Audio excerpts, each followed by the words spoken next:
Alright, some of you know what this logo means. Some of you know who these people are. We're gonna have some fun. This is Wolf Team, the brainchild of Mr. Akashino. And this is Neugier, Song of the Wind and Sea. Or at least that's the localization. This never really made it out of Japan, unfortunately. It was going to make it out of Japan. In fact, it was so far along in making it out of Japan that review copies of the localization got shipped. And then the project got cancelled.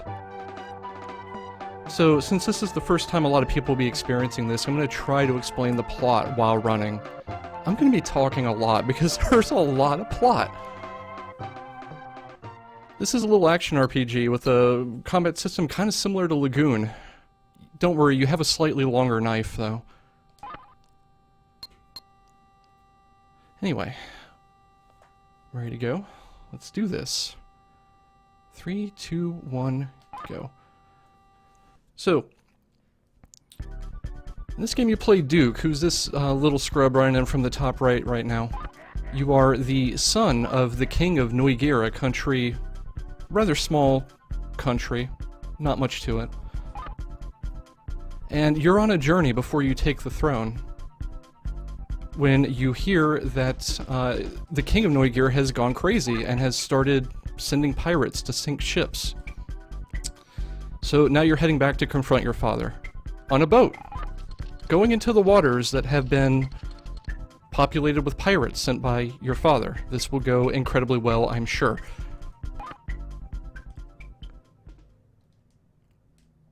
Speaking of which, here are the pirates. Yeah, so Neugier is a Germanic word for inquisitiveness or curiosity, and it's real appropriate for this game. Anyway, the pirates have been sent by this Chungus, a guy by the name of Ord, who claims to have authority from the king of Neugier to sink this ship and steal all its gold. And he has a siren with him, who sings, and everyone on the ship dies except for the people down below. So now we get to go figure out what's going on. The first thing I'm going to do here is I'm going to take a hit from everything, because I need to tank my health. You'll see why in a moment. Do a little juke here. He stabs me in the back. And here we pick up the gimmick of the game, an item called the throw chain, which is absolutely not a hook shot. I promise you, it's not a hook shot. It's a hook shot. So we're supposed to learn how to use it here, but that's slow. We're just gonna kind of lag our way through all this. Hey, get out of my way. So our health is quite perfect now. So we run up here, we confront Ord. He doesn't have much to say to us, and he just sicks the siren on us. This is a forced loss. I need to have below half health to be one-shot by her, which I do, so this is perfect. She sings, a giant wave crashes over the boat, and we all die, the game's over. Well, no, not quite.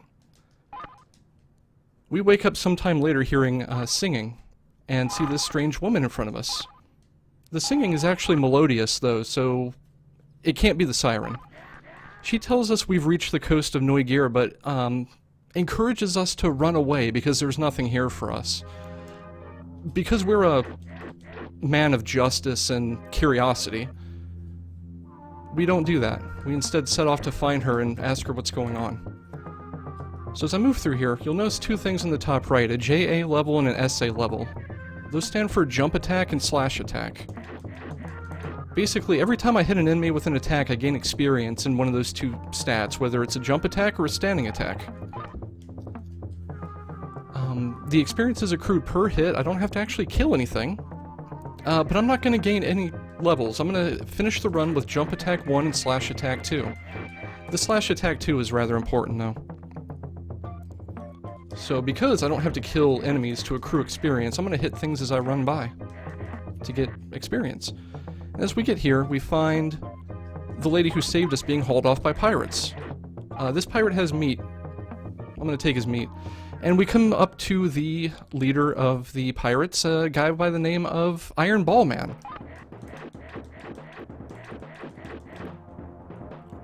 So, the thing about Iron Ball Man is after you beat him up for a bit, he'll jump up here and start recovering health. But if you chase him, he'll come back down to fight you. That was an amazing 3-cycle, actually. So we get the key, we open this door, and this guy comes out, who introduces himself as Boken.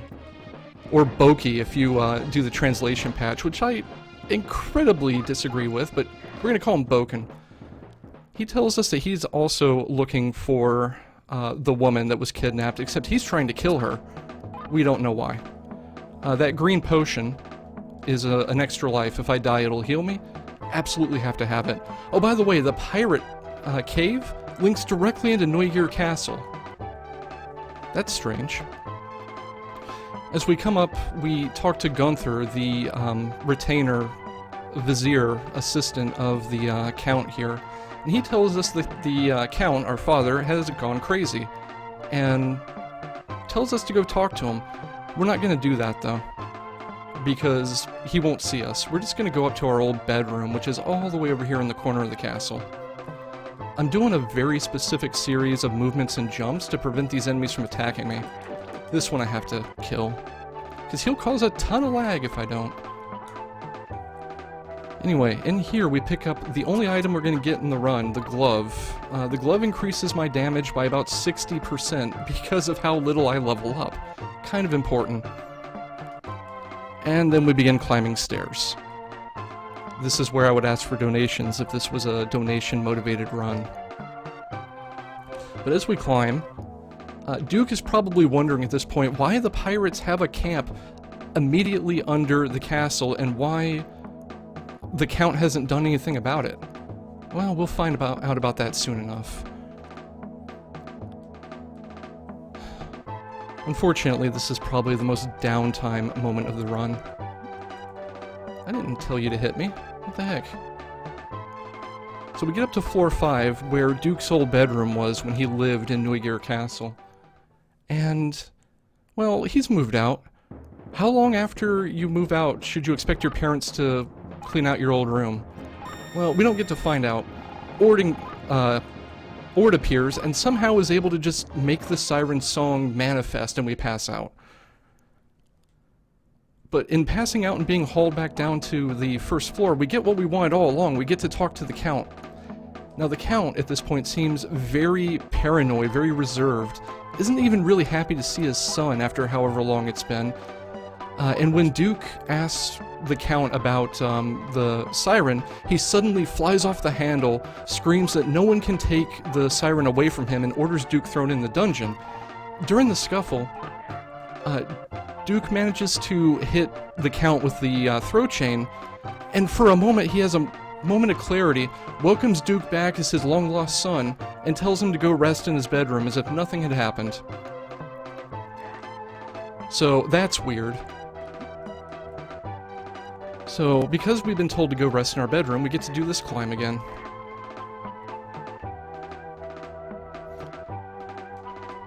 Unfortunately, it's the exact same thing as before with one slight difference. I'm going to pick up a health restore on the way, because it's the last health restore I get for most of the run.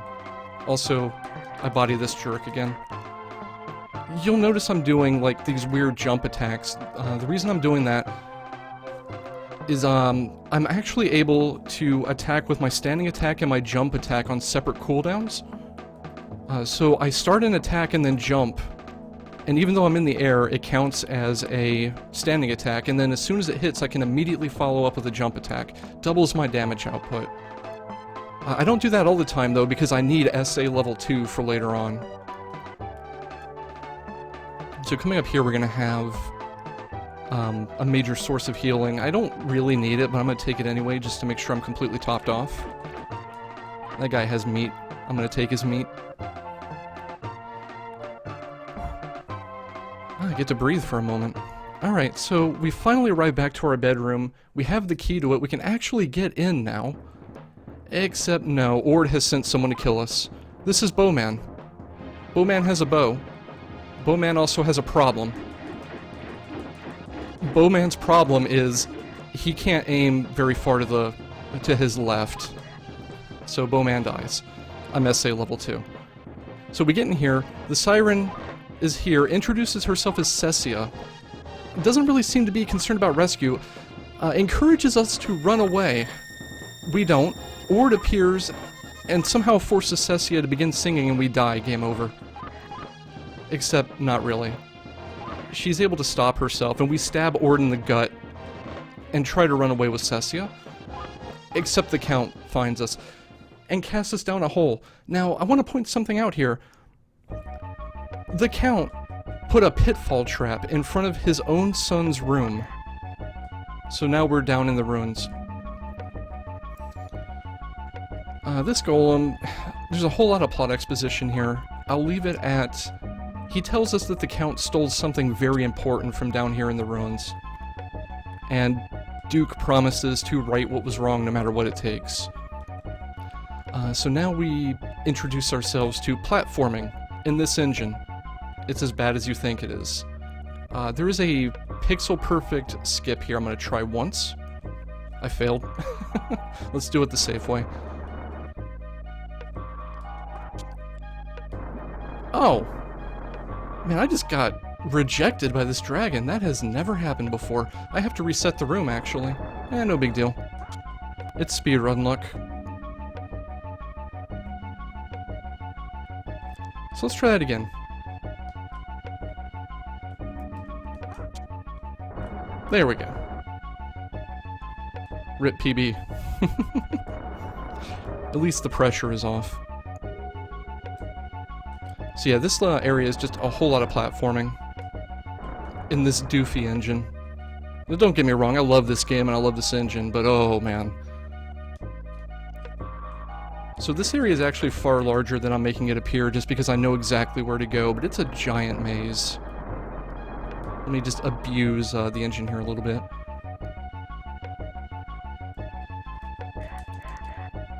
That's a real scary and tight jump there.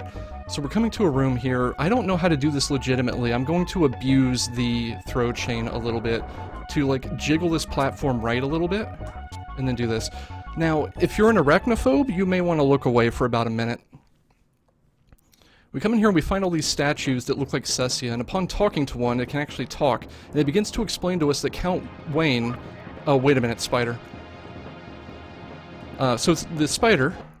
We just hang out down here, wait for him to throw his head at us.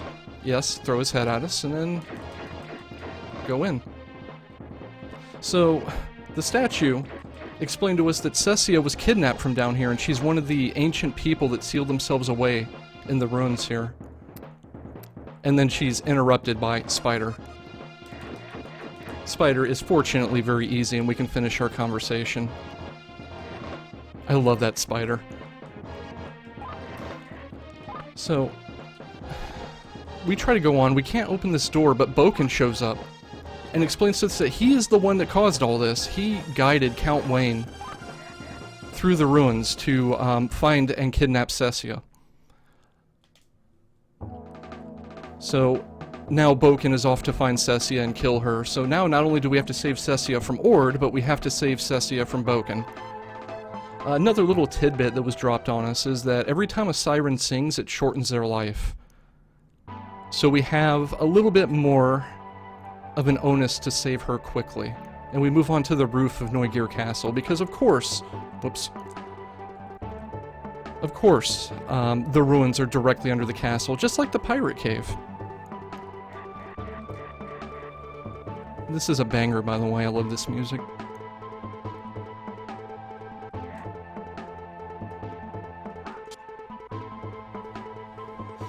So, there's a couple of scary jumps in here. The one coming up can cost me about a minute if I miss it.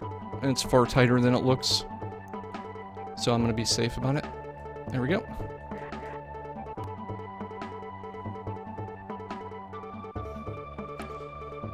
So, this area is extremely labyrinthian. You just kind of have to know your way through here. You may also wonder, I picked up the glove. Are there other items? And yes, there are. There's a... the glove gives 2 damage. And it's probably the only item worthy of a speedrun. There's a ring you get in the very beginning of the game that will give you 2 defense, but it isn't worth getting. And then there's a another item in this level that gives 1 of each, which is just, why would you do that? We're gonna juke this ninja over here. It's the safe way to handle him.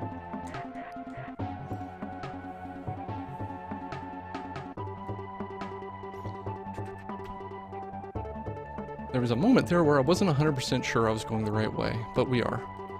So, Neugier Castle has rats. It's good to know. They're mainly an annoyance. They're not really much of a risk.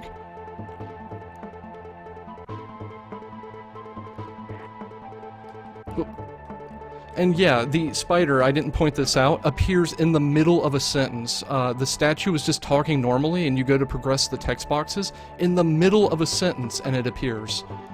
It is the most amazing thing, and I love it, but if you're afraid of spiders, it's probably horrifying. Also, shoutouts to this really weird 3D archway. I don't know why they did this, but it looks really cool.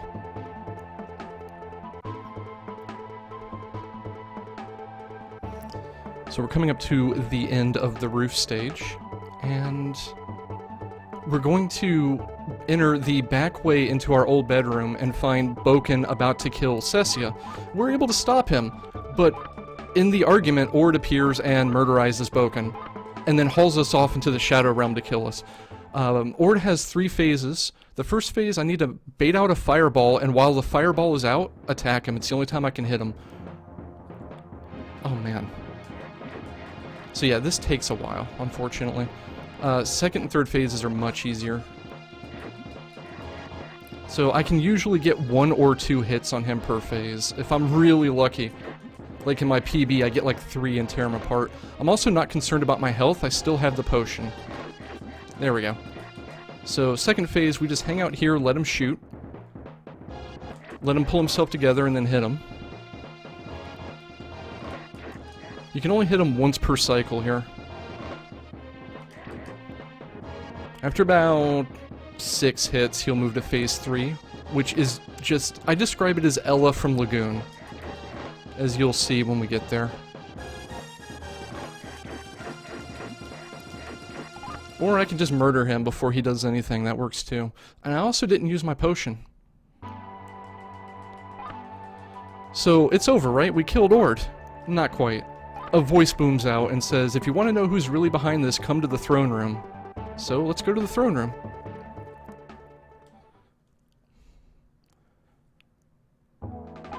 Spoilers, it's the butler. This is a much bigger plot bomb if you've actually been following the plot. He challenges us to a fight. Because our health is incredibly low, he's gonna down us in like 3 hits. Perfect. Cecia saves our butt by singing and healing us, and then tells us we have to destroy the source of his power. And then she takes on Gunther, which, you know, Gunther's the butler here. That's not gonna go well. So we somehow end up here. Welcome to the Crusher of Dreams, the Ripper of Runs, the Destroyer of Worlds platforming here.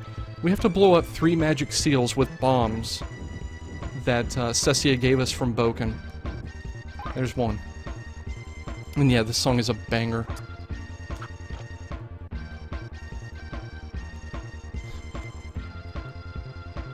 So we gotta stay up on this higher tier of crystalline platforms.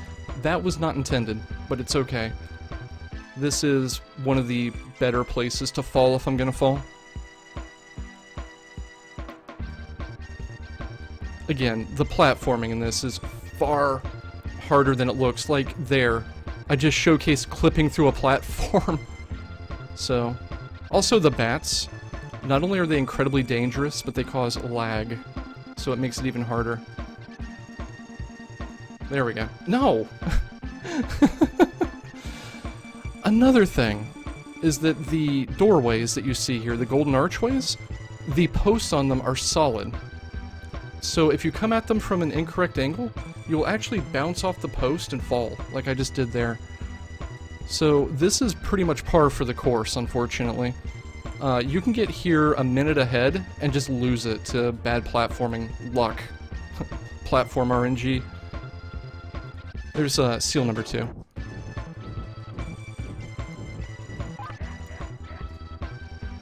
So if I'd used my potion, there's another here, but I didn't. One more seal to go. That's a scary jump. I'm gonna fall here deliberately, because it's just a short walk over here for the 3rd seal. So now we've blown up the 3 seals. In theory, we've destroyed Gunther's power and should be able to confront him. But first I have to flip this switch in this time waster.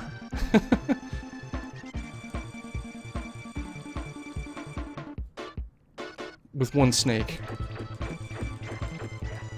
Shoutouts to the snake. So there's nothing left to do now but confront Gunther at the north end of this little maze. The Crystal Maze is a 3x2 room area, and every time you flip the switch, the platforms flip upside down. Which is kind of cool. So it's more like 2x3 areas. This platforming looks atrocious. It is. So here's Gunther.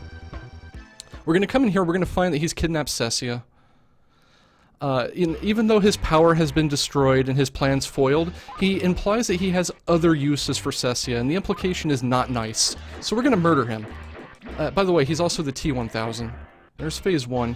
Phase 2, if we kind of like half align with him like this, he won't do anything but walk toward me. And phase 3 is this. We let him smash down and we kill him. Easiest final boss in video games.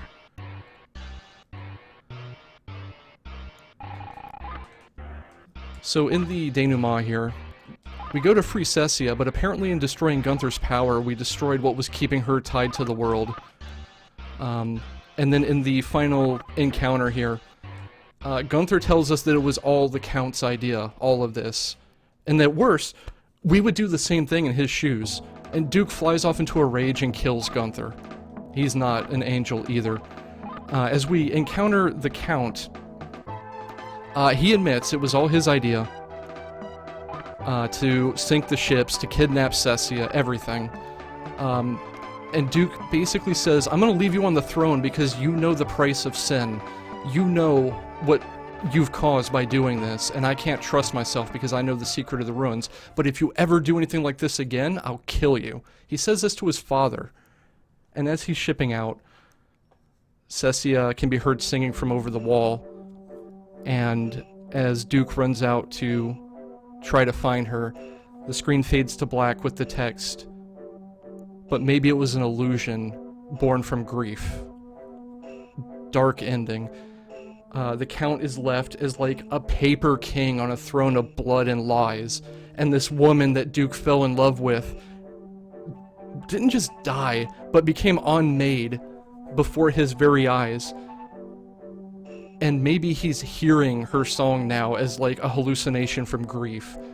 The only person to live unscathed from the situation is Boken. Duke killed a man in rage. Killed a bunch of people, but especially killed a man in rage. The Count is forever tainted. It's a pretty dark ending. So we're a little ahead. I'm gonna hop to the end of the credits here to show off something. Wolf Team put a ranking system in this game based entirely on in-game time. And they calibrated it such that my fully optimized, fully routed run, world record run, got rank 1, the top rank. No one else has gotten it. I don't know how they did this. In like 1995, they somehow targeted a world record quality speedrun to be rank 1, and I want to show you the ranking system at the end of this. But that's Wolf Team for you. Wolf Team has a reputation for just being, what's the word? Extra. Incredibly extra. Is there a different ending? No. 10 minutes ahead of estimate. My estimate was actually 20 minutes. I'm 18 seconds behind estimate. I don't know why it says 30, but I'll take it. Yeah, so my only complaint about the game is it should have been twice as long for the amount of plot. I talked as fast as I could, and I couldn't expound the entire plot in a playthrough of it.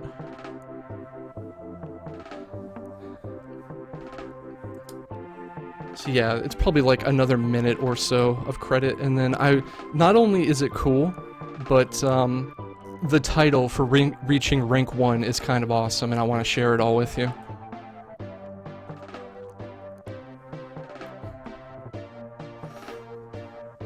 But But, yeah, Wolf Team has a reputation, and it's an endearingly jank reputation, I think. I love it.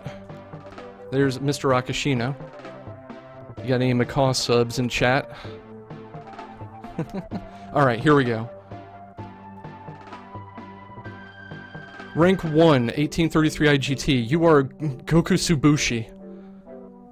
Goku Tsubushi, as I understand, is something like layabout, couch potato, good for nothing, neat.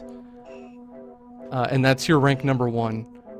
So I guess you can call me the Emprix potato. I'll take it. You have to get a sub 19 to get that title. I got it by 27 seconds. Rank 0 win. I've tried. There's a rank 21. It's called Cheater. I've been trying to get it, and so far I haven't been able to. But yeah, that's Neugier. There's a lot more to it than I showed you, obviously. The levels are much larger. I just kind of tore right through it. Yeah. And that's about... yeah, the game insults you for rank 1. That's about all I got, so I'm just gonna chill. The music's awesome. And whenever the SpeedGaming staff want to take it away, they can feel more than happy to do so. Enjoy the rest of the marathon. You got Final Fantasy VI up next. And yeah, have a good week.